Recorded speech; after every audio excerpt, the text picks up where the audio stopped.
ఆధ్యాత్మికవేత్త, వితరణశీలి ప్రిన్స్ ఆగా ఖాన్ అస్తమయం. దాతృత్వ సంస్థల ద్వారా ప్రపంచవ్యాప్తంగా సేవలు, వందల ఆసుపత్రులు, విద్యాసంస్థల నిర్మాణం. 2015లో భారత ప్రభుత్వ పద్మవిభూషణ్ పురస్కారం. విద్యాదాత మృతికి ప్రధాని మోదీ, ప్రపంచ నేతల సంతాపం.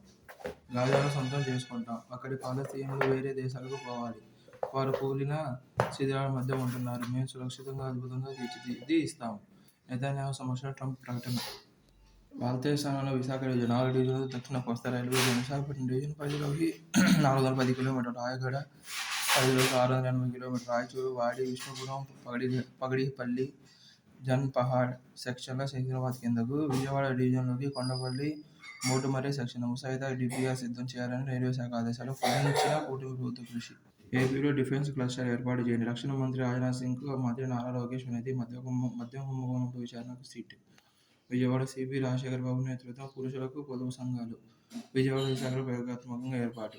విద్యుత్ కొనుగోలు వ్యయం తగ్గాల్సిందే, సరఫరా అంతరాయాలు ఉండొద్దు. ఒడిశాలో థర్మల్ యూనిట్ ఏర్పాటును పరిశీలించారు, థర్మల్ కేంద్రాలకు బొగ్గు కొరత లేకుండా చూడాలి. వేసవి విద్యుత్ ప్రణాళికపై సీఎం చంద్రబాబు సమీక్ష.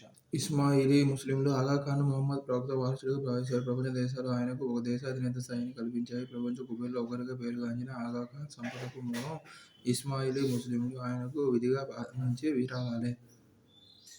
ప్రతి ఇస్మాయిలీ ముస్లిం ఏటా తన ఆదాయంలో దాదాపు 12.5% వరకు ఆగాఖాన్కు చెల్లిస్తారు. ఆగా ఖాన్ $13 బిలియన్ సంపదకు అధిపతిగా అని ఫోర్బ్స్ ప్రకటించి అత్యంత ధనికుడిగా పేరుగాంచిన ఆగా ఖాన్ విలాసవంతమైన రాజకీయ జీవితం గడిపారు. ప్రిన్స్ ఆగా ఖాన్ బ్రిటన్ రాజకుటుంబీయులతో వ్యక్తిగత స్నేహం ఉంది. దివంగత ఎలిజబెత్ రాణి II, ఆమె కుమారుడు ప్రస్తుత బ్రిటన్ రాజు చార్లెస్, ఆగా ఖాన్ దగ్గర సంబంధాలు ఉండేవి. అరుదైన ఖనిజాల కోసం గ్రీన్లాండ్ను గుప్పెట్లోకి తెచ్చుకోవడానికి అమెరికా అధ్యక్షుడు డొనాల్డ్ ట్రంప్ ఉరుముతున్నారు. తన మొదటి విడత పాలనా కాలంలో ఆయన ఆ కోరిక బయటపెట్టాడు. గ్రీన్లాండ్ కోసం ట్రంప్ అంతగా ఎందుకు పడుతున్నారు? 25 ఎకరాల అరుదైన ఖనిజాలకు ఆ ద్వీపం నిలువ కావడం ఇందుకు ఒక ప్రధాన కారణం. అంత విలువైన ఖనిజాలంటే ఆధునిక ఆర్థిక వ్యవస్థకు ఆయువుపట్టు వంటివి అవి. యుద్ధ విమానాలు, క్షిపణుల ఉపగ్రహాలకు అవి ప్రాణావసరాలే. లిథియం, కోబాల్ట్, నికెల్, గ్రాఫైట్ వంటి ఆ అరుదైన ఖనిజాల కోసం ఇండియా పూర్తిగా దిగుమతులపైనే ఆధారపడుతుంది. దీర్ఘకాలంలో దేశ ఆర్థిక వ్యూహాత్మక ప్రయోజనాలకు అది తీవ్ర ప్రమాదకరం అవుతుంది. అందుకే దేశీయంగా ఖనిజాల వెలికితీత, సరఫరా గొలుసుల్లో ఆటుపోట్ల నివారణ కోసం కేంద్రం ఇటీవల 16,300 కోట్లతో నేషనల్ క్రిటికల్ మినరల్స్ మిషన్కు శ్రీకారం చుట్టింది. ఎలక్ట్రానిక్స్, టెలికమ్యూనికేషన్స్, రక్షణ, స్వచ్ఛ ఇంధన రంగాల్లో భారతావని పురోగమనానికి ఎన్సీఎంఎం విశేషంగా దోహదపడుతుంది. ఆస్ట్రేలియా, దక్షిణాఫ్రికా, చిలీ, చైనా, అర్జెంటీనా, కాంగో వంటి కొన్ని దేశాలే అరుదైన ఖనిజాలకు వాలాలుగా గుర్తింపు పొందాయి. ఇండియా 2023-24లో 16.29 లక్షల టన్నుల లిథియం మినరల్స్ను దిగుమతి చేసుకుంది. 1,50,000 టన్నులకు పైగా గ్రాఫైట్ను అలాగే తెచ్చుకుంది. 12,449 కోట్ల ఖరీదు కలిగిన రాక్ ఫాస్ఫేట్ను విదేశాల నుంచి తెప్పించుకుంటుంది. Centre for social and economics నిపుణులు గతంలోనే నివేదిక అందించారు. శ్రద్ధ పెట్టి శోధించాలే కానీ జమ్మూ కాశ్మీర్లో 59 లక్షల టన్నుల లిథియం నిల్వలు బయటపడినట్లు దేశవ్యాప్తంగా మరెన్నో అరుదైన ఖనిజాల వెలుగులోకి వస్తాయి. అణు విద్యుత్ వైపు అడుగులు. ప్రపంచవ్యాప్తంగా 2023 జనవరి చివరి నాటికి అణు విద్యుత్ రియాక్టర్లు ఎక్కడ ఎన్ని ఉన్నాయంటే 6,149 రియాక్టర్ల సంఖ్య. ఉత్తర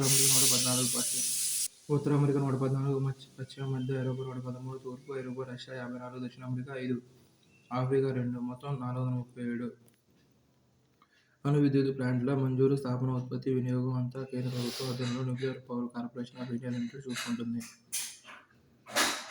దీని కింద మహారాష్ట్ర, గుజరాత్, రాజస్థాన్, ఉత్తరప్రదేశ్, తమిళనాడు, కర్ణాటక రాష్ట్రాల అణు రియాక్టర్లు ఉన్నాయి. దేశంలోని అన్ని అణు విద్యుత్ కేంద్రాలకు తెలంగాణలోని న్యూక్లియర్ ఫ్యూయల్ కాంప్లెక్స్ నుంచే ముడిసరుకు బనుగోలు నుంచి భారీగా సరఫరా అవుతుండటం విశేషం. దేశం పూర్తిగా స్వచ్ఛ ఇంధనాల వైపు మరలాలంటే అణు భాగస్వామ్యాన్ని మరింతగా పెంచుకోవాలి. అందుకోసం కేంద్రం నేరుగా బడ్జెట్లో వేల కోట్ల రూపాయలు కేటాయిస్తుంది. థర్మల్ విద్యుత్ కేంద్రాల జీవితకాలం ముగిసిన రాష్ట్రాలు, బొగ్గు లభ్యత తక్కువగా ఉన్నవి అణు విద్యుత్ కేంద్రాల ఏర్పాటును పరిశీలించాలని కేంద్ర మంత్రి మనోహర్ లాల్ ఖట్టర్ కోరారు. శుద్ధ ఇంధనాలకు ప్రాధాన్యం పెరుగుతున్న నేపథ్యంలో భారత్ అణు విద్యుత్పత్తికి మరింత పెద్దపీట వేయాల్సిన అవసరం ఉందని అహ్మదాబాద్లోని ఇండియన్ ఇన్స్టిట్యూట్ ఆఫ్ మేనేజ్మెంట్ తాజా పరిశోధనా పత్రం సూచించింది. పూల రాష్ట్రపతి అబ్దుల్ కలాం చెప్పినట్లు అణు శాస్త్రవేత్తలు, మేధావులు, స్వచ్ఛంద సంస్థలు ప్రజలతో సంభాషించి అణు విద్యుత్ పట్ల వారిలో ఉన్న భయాందోళనలను తొలగించారు. అప్పుడు ఈ కేంద్రాల స్థాపనకు ప్రజా ఆమోదం లభిస్తుంది. వికసిత్ భారత్లో భాగంగా ప్రపంచంలో ఉక్కు ఉత్పత్తిలో రెండో స్థానంలో ఉన్న భారతదేశం 2030 నాటికి 30 కోట్ల టన్నుల వార్షిక ఉత్పత్తిని లక్ష్యంగా పెట్టుకుంది.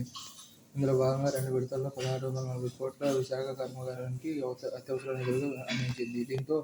వీటితో పూర్తి స్థాయి ఉత్పత్తి తీసుకొచ్చారు.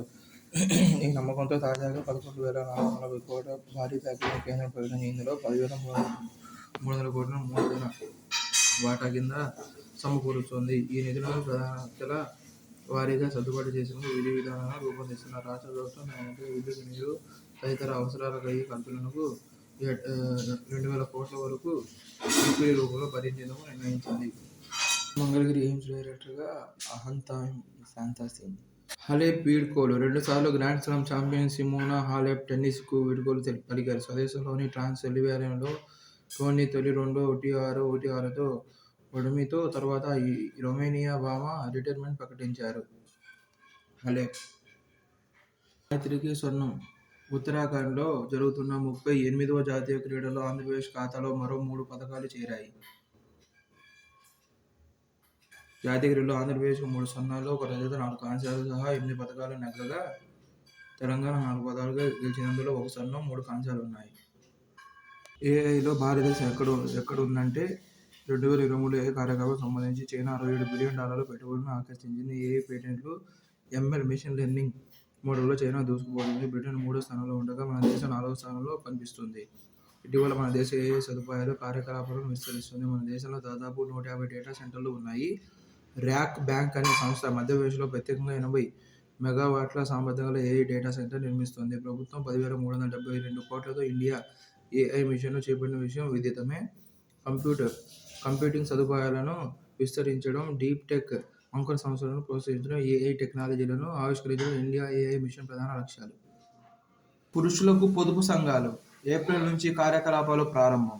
విజయవాడ, విశాఖలో ప్రయోగాత్మకంగా ఈ సంఘాలను ఏర్పాటు చేసి దశల వారీగా మిగతా పట్టణాలకు విస్తరించనున్నారు. విశాఖపట్నం, అనకాపల్లి, కాకినాడ, ఏలూరు, అంబేద్కర్ కోనసీమ, ఎన్టీఆర్, కృష్ణా, గుంటూరు, నెల్లూరు, తిరుపతి, కర్నూలు జిల్లాలో 2వ దశలో సంఘాలు ఏర్పాటు చేసే అవకాశాలు ఉన్నాయి.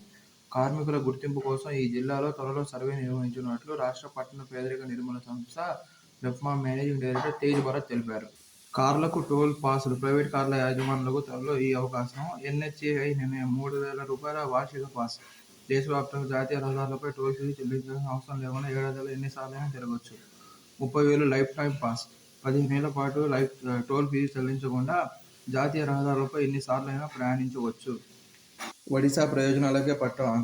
అరకు కేకే లైన్ లేకుండా విశాఖపట్నం రైల్వే జోన్. రైల్వే ప్రాజెక్టుల సాధనలో చంద్రబాబు ప్రభుత్వ వైఫల్యం. విశాఖ రైల్వే జోన్ స్వరూపాన్ని ఖరారు చేసిన రైల్వే బోర్డు. వాల్తేరు డివిజన్ విభజన, విశాఖపట్నం, రాయగడ డివిజన్ల ఏర్పాటు. రాయగడ పరిధిలోకి అత్యధిక ఆదాయం ఇచ్చే కేకే లైన్. టీడీపీ కూటమి ప్రభుత్వం. కొబ్బరి ఉత్పత్తిలో ఏపీ 4వ ర్యాంకు.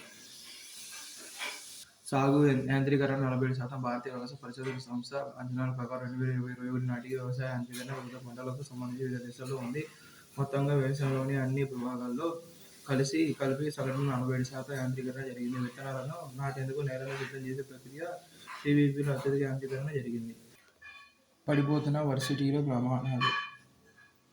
యూజీసీ ప్రతిపాదించిన సంస్కరణలు అమల్లోకి వస్తే ఎంతో కీలకమైన వైస్ ఛాన్సలర్ నియామకాలు రాష్ట్రాలకు హక్కులమైపోతుంది. వివిధ దేశాల్లో జరుగుతున్న పరిశోధనల ఆవిష్కరణలతో పోలిస్తే భారత్ ఎంతో వెనుకబడి ఉంది. ఒకప్పుడు దేశానికి గర్వకారణంగా నిలిచిన యూనివర్సిటీలు పలు రుగ్మతలతో కూనరిల్లుతున్నాయి.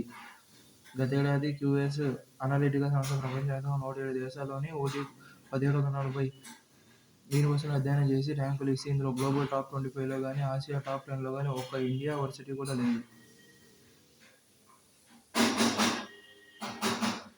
యుఎన్హెచ్ఆర్సీకి ట్రంప్ గుడ్ బై. త్వరలో యునెస్కోకు కూడా